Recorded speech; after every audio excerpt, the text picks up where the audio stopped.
Матушка, лес, вода. Если идешь в лес, надо попросить разрешения у леса воды, попросить матушку лес воду, чтобы тебя приняла в лесу. В лесу нельзя ничего лишнего делать, деревце сломать, обидеть кого-нибудь. Никого не обижать, не трогать. Найдешь гнездо утки или другие гнезда, не тронь, пусть растит птенцов. Много об этом можно рассказывать. Что еще важно в лесу? Если отправляешься из дому, спорить в доме нельзя. Никому ничего нельзя отдавать. Говорили, не надо встречаться с человеком, с которым кровь не сходится. И стараешься пораньше, потише уйти, чтобы меньше людей встретить. Надо, чтобы товарищ хороший был. Иногда и с товарищем кровь не сходится, тоже не будет удачи. А чем больше людей встретишь, если поздно выйдешь, значит, дело совсем не удастся. Желательно, чтобы меньше людей тебя перед уходом видело. Лес воду обижать нельзя, выражаясь плохо. Чем больше тишины и покоя, тем для тебя же лучше. Ягморт. В седой древности, когда еще на берегах Печоры и Ижмы рассеянно жили полудикие чудские племена и, не зная хлебопашества, питались от промысла зверей и рыб, когда они поклонялись богам каменным и деревянным, в дремучем лесу, окружающем одно из чудских селений, появился человек необыкновенный. Ростом он был едва ли не с добрую сосну, и по голосу, по виду дикий зверь. Лицо, обросшее черной, как смоль, бородой, глаза, налитые кровью, дико сверкающие из-под густых бровей. Одежда из невыделанной медвежьей шкуры. Вот примета этого человека, которого чуть назвала Ягмортом, лесным человеком. И название это вполне подходило ему. Никто не знал, какого роду племени Ягморт. Никто не ведал, откуда появился он возле чудских жилищ. Ягморт жил в глубине дремучего леса, в недоступных чащобах, рассеянных по пустынному побережью реки Кучи, и появлялся в селениях только для грабежа. Робкие чудины избегали встречи с ним. Одно имя Ягморта наводило страх. Женщины пугали им шаловливых детей своих. Ягморт уджит, кычбур коз, Ягморт счет, кыч пачшом, энборт пе, Ягморт воас, кутанбордны, тене шояс. Так пела молодая чудинка, стараясь унять плачущее дитя свое. Для нападений населения Ягморт обыкновенно избирал ночное время, и тогда во мраке, освещаемом заревом пожара, каждый шаг его отмечался опустошением. Он уводил скот, похищал жен и детей. Ненависть Ягморта ко всему живому простиралась до того, что он часто, без всякой причины, убивал встречного и поперечного. Выведенные из терпения злодействами разбойника, чудины всеми силами старались погубить его. Они ловили его, как дикого зверя, устраивали засады, но ничего не помогало. Хитрости противопоставлял он хитрость, а открытая схватка с могучим разбойником была не по плечу робким чудинам. И во всем Запечорье не выискалось молодца, кто бы осмелился помериться силами с Ягмортом. Взмах топора был ему нипочем. Удары копий отражал он своей палицей, а стрелы отскакивали от косматой груди его. Вдобавок, Ягморт слыл в народе великим чародеем. В воде не тонул, в огне не горел, как обыкновенно говорили о нем люди. Скотский падеж, бездождье, безветрие и вообще все физические бедствия – все суеверное чуть приписывало мрачным волхованиям Ягморта. Он повелевал стихиями, помрачал звезды, солнце и луну, и не было предела темному могуществу чародея-разбойника. и потому он царствовал безнаказанно в мрачных лесах Запечорья. Раз у старшины одного из чудских селений пропала без вести единственная дочь, красавица Райда. Проходит день, два, проходит неделя, прекрасной Райды нет. Мать ее все глаза выплакала.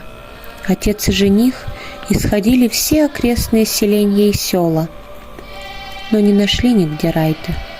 Вот кликнули клич, отозвали народ, объявили горестную утрату, и все, старые и малые, единогласно утвердили, что весеннему цветку Райде нельзя так рано увянуть.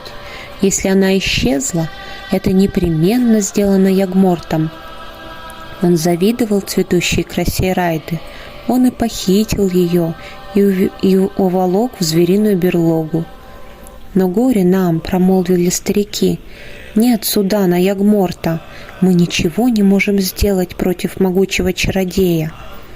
Как водится, потолковали, пошумели и с печальным видом, засунув бороды в воротники шуб, возвратились по домам. Но не удовольствовался таким решением удалой жених Райды. Не удовольствовались им и прочие молодые парни, соискатели руки красавицы. Они снова кликнули клич. Взволновали все Запечорье, собрали несколько десятков удальцов завзятых и на общем совете положили во что бы то ни стало отыскать жилище Ягморта, схватить его живого или мертвого, погубить, сжечь окаянного чародея, хотя бы самим погибнуть. И вот составилось ополчение. Ратники вооружились луками, копьями, топорами, кто чем мог, и двинулись в поход 100 против 1. Но этот один был не простой человек, а силач необыкновенный и страшный разбойник, вдобавок колдун, чернокнижник, и отважные охотники не без тайного страха ожидали встречи с Ягмортом. Несколько суток прошло в тщетных поисках, но чудины не отступались от принятого намерения и не возвращались домой. Наконец они засели в густом лесу, на Угрижме, близ тропинки, по которой обыкновенно проходил разбойник.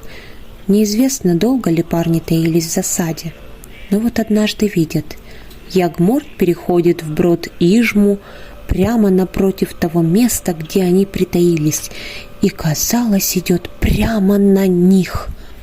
Тут не одно чудское сердце забилось от страха, но трусить было уже поздно, и лишь только злодей ступил на берег, копья и стрелы, каменья градом посыпались на него из чащи леса. Изумленный столь внезапным нападением, ошеломленный первыми ударами, разбойник на минуту остановился, а бесчисленные удары сыпались на него.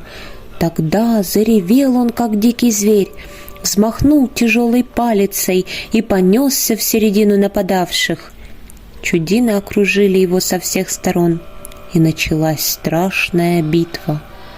Ягморт долго, с яростным ожесточением отбивался от толпы озлобленных противников. Палица разражалась смертью над головами чудин, огромный топор упивался их кровью. Он многих положил на месте и, наконец, сам изнемог. Усталость и раны обессилили его. Он пал на землю, и торжествующие чудины схватили Ягморта, отсекли ему руки, но оставили живого, грозили отрубить ему голову, если он не откроет им своего жилища. И силач-волшебник должен был покориться возле победителей. Он повел их в самую чащу леса, где на самом берегу Кучи выкопана была огромная пещера, бывшая убежищем Ягморта. Близ устья этой пещеры на большой груди костей лежали останки прекрасной некогда Райды. В глубине пещеры чудины нашли множество разной добычи, сложили все в кучу и сожгли. А страшное логово Ягморта засыпали землей, забросали камнями, заложили бревнами. Потом Обратно привели своего пленника на то место, где он попался в первый раз, отрубили ему голову, в спину забили осиновый кол и труп закопали в землю, в том самом месте, где ныне находится холм, слывущий в народе могилой Як-Морта. Йиркап и Аспу. Свое дерево. Давным-давно около озера Синдар жил удалой охотник Йиркап. Сидит раз он после неудачной охоты около Синдар-озера и видит, как затеяли между собой великую драку Вырса и Васа, леший и водяной. Васа стал одолевать Вырсу. Йиркап пустил свою стрелу в водяного и выручил из беды лешего.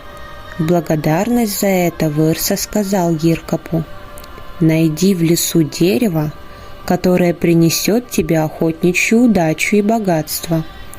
Долго Йиркап в лесу искал то дерево, в котором заключается его счастье.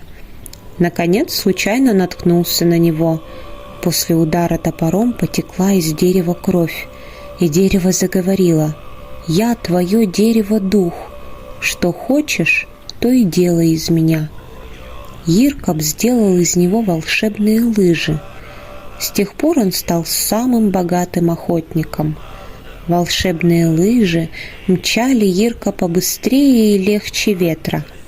Ни зверь, ни птица не могли уйти от всесильного Йиркапа. Осенью, как только Синдар-озеро обтягивалось еле заметной пленкой льда, Йиркап бешено мчался на лыжах по озеру на охоту. Он был легче и быстрее ветра, и потому не тонул.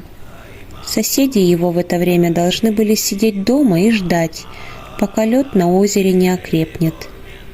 Зимними вечерами Йиркап несся на вишеру, на посиделке быстрее, чем к своему ближайшему соседу.